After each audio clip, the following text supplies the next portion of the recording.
like we've been waiting a long time, but have no fear because the wait is officially over. The Idaho State football team kicked off their season today as they hosted Simon Fraser in the Dome. And what would football season be without running through the blown-up Bengal? And ISU would get off to a good start as Tanner Guller connects with Kyle Williams. He breaks the tackle, and then he's free as a bird as he stumbles into the end zone for the 37-yard touchdown. The extra kick is good, and ISU leads 7-0. How about that Bengal defense? Still in the first quarter, play action. Miles Richardson connects with his guy, but welcome back Tyson Manu as he and Joe Martin combine on the tackle for a loss. To the second quarter, same score, and Guller hands it off to Ja'Cory Ford, and he scampers into the end zone for the 11-yard touchdown run. Extra kick is good, and the Bengals take a 14-0 lead. Still second quarter, it's 19-0 ISU at this point, and Guller drops back and finds Pat Carter, who makes a beautiful diving catch in the end zone for the touchdown. The extra kick is good, and ISU leads 26-0.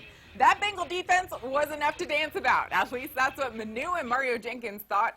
They held Simon Fraser to just a field goal as ISU went on to win the game 47-3. They only allowed 233 yards of total offense, and they picked off Richardson 2 times. Here's what Bengal head coach Mike Kramer had to say about that D.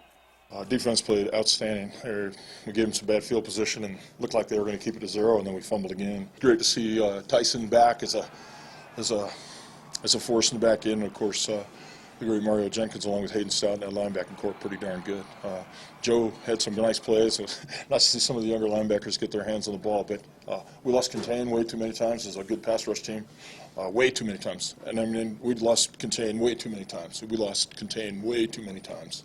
We lost contain more times than I want to even count.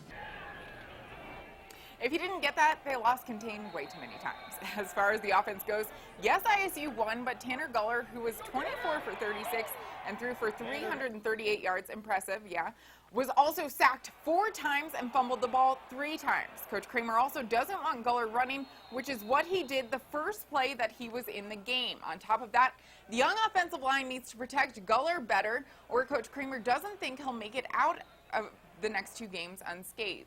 In our offense, you don't get a chance to run with the ball to the quarterback. You catch that throw, catch that throw, catch that throw. Every time he puts the ball down and run, I want to call timeout and spank him because you're doing what a little kid does. That's why I don't let 13-year-old boys drive cars.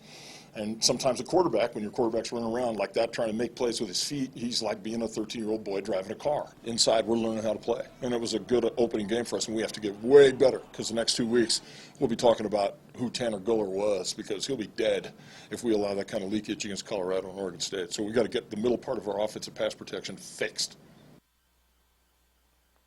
Hopefully they can get that figured out before they hit the road to face Colorado in Boulder next Saturday. Now, after going 2-9 last season, I hit the tailgates today to talk to some former players about some of their expectations for the team this year. This is what they had to say. You know, really overall, I just want to see the kids have fun and play hard. And anything over last year, you know, a few of the conundrums that happened would be great.